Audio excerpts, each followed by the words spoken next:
I decided to go back to school in my early 40s to get a master's in mental health counseling. And I went through school, and then I did an internship at an eating disorder clinic.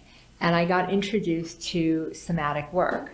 And what I learned at the eating disorder clinic is that every single maladaptive behavior that we have is pretty much a result of unresolved trauma and a dysregulation in our nervous system. And I had been in talk therapy for my entire adult life.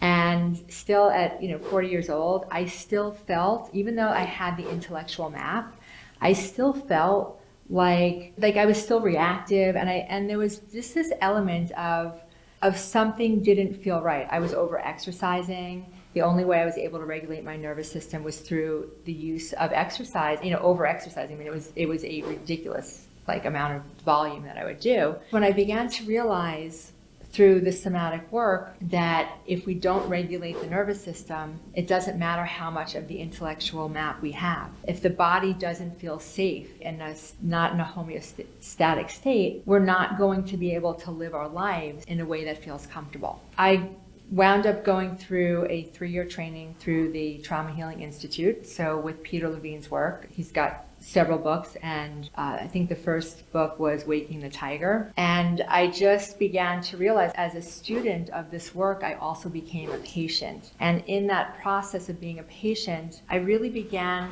to build my body as a safe container, so that no matter what was going on around me, I had this beautiful sense of safety within my system, so that I didn't have to be reactive to the world. So I was able to be more in an observer role and to be in experiences in a different way.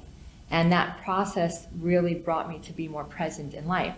And at the end of the day, really what we're trying to do is create more presence in our life. That's how we regulate.